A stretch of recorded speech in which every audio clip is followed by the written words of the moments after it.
The Goose Girl. A big shout out to Abby for requesting today's story.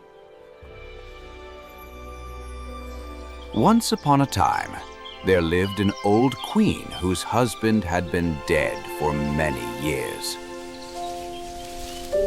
She had a beautiful daughter, a princess. When the princess grew up, she was promised in marriage to a prince who lived far away. When the time came for her to be married and leave for his distant kingdom, the old queen packed up many expensive gifts for her daughter. Vessels and utensils of gold and silver, jewelry, cups, and other treasures fit for a royal dowry, for she loved her daughter deeply. She also assigned a chambermaid to travel with the princess and deliver her safely into the prince's hands. Each of them received a horse for the journey. The princess's horse was named Falada, and he could speak. When the moment of departure came, the old queen went into her chamber, pricked her finger with a knife until it bled, then handed the cloth to her daughter, saying, "Take good care of these, for they will be of service to you on your way." With tears, they said goodbye to each other. The princess tucked the cloth into her bosom, mounted her horse, and began her journey to her bridegroom.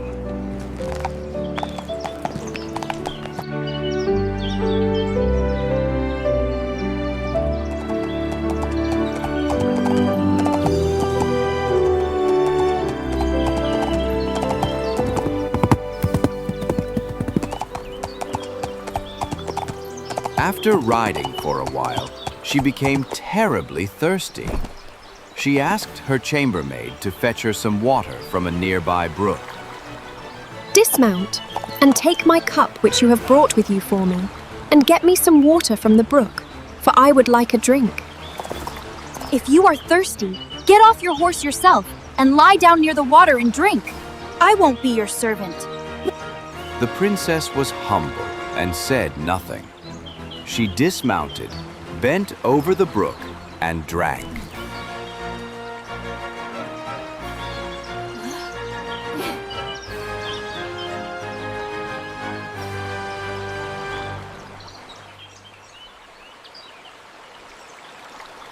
Oh, Lord. If this your mother knew, her heart would break in two.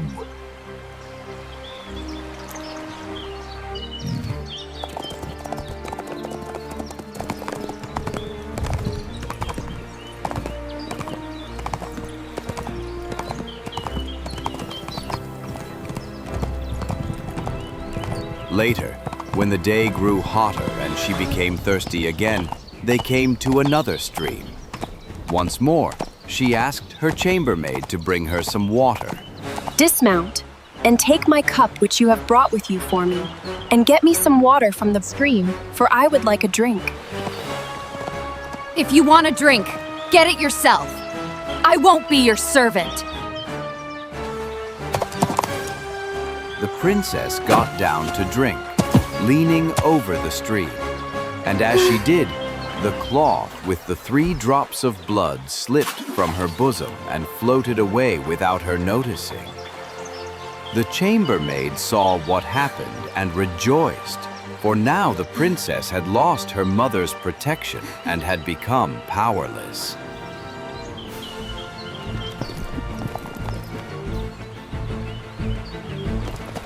I belong on Falada. You belong on my nag. With harsh words, the chambermaid ordered the princess to take off her royal clothes and put on her maid's shabby garments. Take off your royal gown and give it to me now.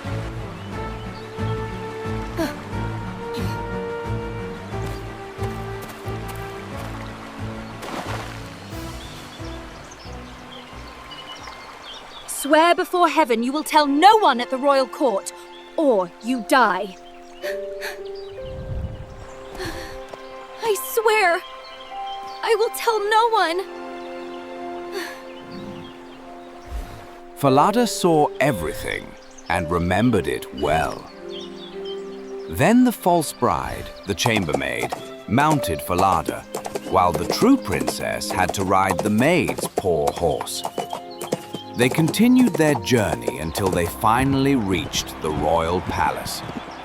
There was great celebration upon their arrival. The prince hurried to meet them, lifted the false bride from her horse, and took her upstairs, thinking she was his promised bride. The true princess was left standing below in the courtyard. The old king looked out of his window, saw the girl waiting there, and noticed how fine and beautiful she was. Curious, he went to the bride's chamber and asked who the girl was. Forgive my curiosity, princess, but who is the fair maiden that you rode in with? I picked her up on my way for a companion. Give the girl some work to do, so she won't stand idly by. I have a little boy who tends the geese. She can help him. The false bride feared that Falada might reveal her secret, so she demanded that the talking horse be killed. Dearest husband, I beg you to do me a favor. I will do so gladly. Then sent for the knacker, and have the head of the horse which I rode here cut off, for it angered me on the way. Most certainly.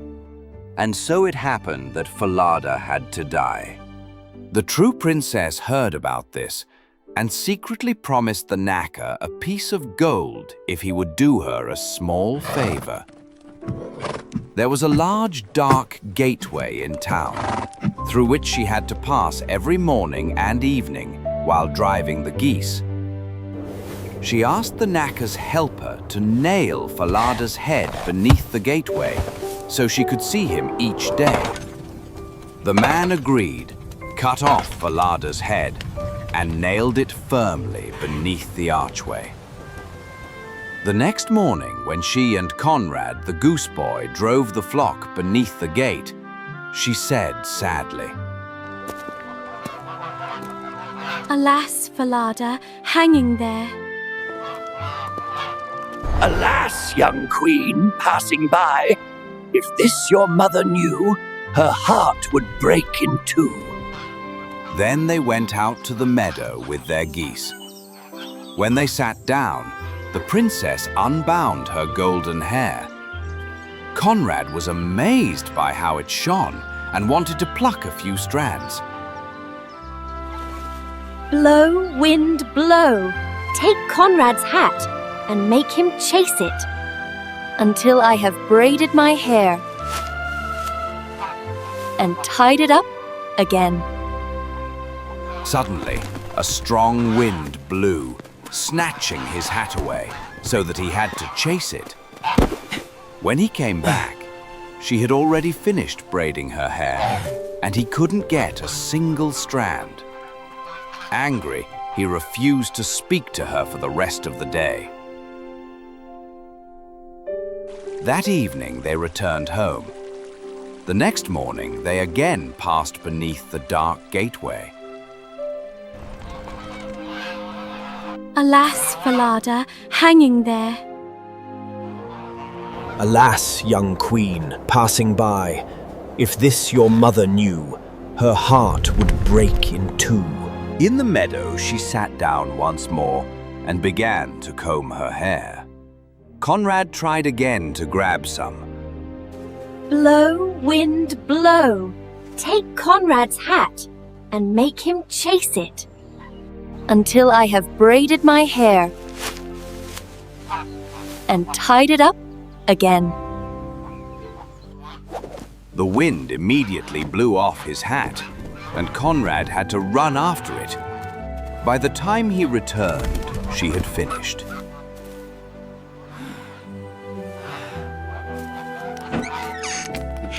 That evening, Conrad went up to the old king. I won't tend geese with that girl any longer. Tell me, boy, what does she do to anger you so? He narrated everything that had happened, including Falada's talking head.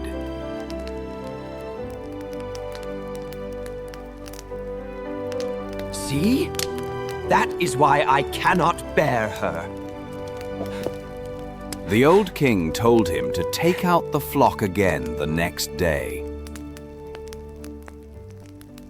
Early the next morning, the king hid behind the gateway and saw the girl speak to Falada's head.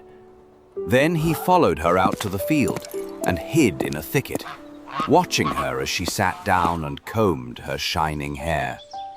When she said the rhyme, the wind blew Conrad's hat away just as before. The king saw and heard everything, then quietly returned home. That evening, when the girl came back, he called her aside and gently questioned her. Why do you do these things? I am not allowed to tell you, nor reveal my sorrows to any human being, for I have sworn under the open heaven. He pressed her again and again, but she remained silent. Come with me. If you will not tell me anything, then tell your sorrows to the iron stove there. Here I sit, abandoned by the whole world, although I am the daughter of a king. A chambermaid forced me to take off my royal clothes, and she has taken my place with my bridegroom. Now I have to do common work as a goose girl. If my mother knew this, her heart would break in two. The old king was listening outside the stovepipe and heard every word. You may come out now. Then he had her dressed in royal clothes, and she looked breathtakingly beautiful.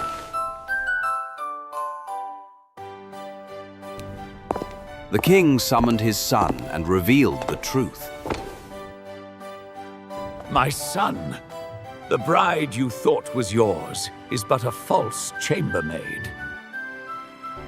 Behold, here stands your true bride, the one who has been tending geese.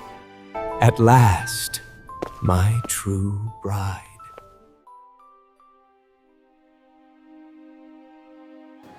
A grand feast was held, and all the court and their friends were invited. The prince sat at the head of the table, with the true princess on one side and the false bride on the other. The chambermaid didn't recognize the princess in her royal attire. After they had eaten and drunk, the old king posed a riddle to the false bride. He described the whole story as if it were about someone else. Tell me, daughter-in-law, what punishment does one deserve who deceives her master in this manner? Arrogantly, the chambermaid answered, She deserves no better fate than to be stripped naked, Placed in a barrel studded with sharp nails, and dragged by 2 white horses until she is dead. You are the one, and you have pronounced your own sentence. So shall it be done to you. No, please, I beg you! After her punishment was carried out, the young king married his true bride, and together they ruled their kingdom in peace and happiness.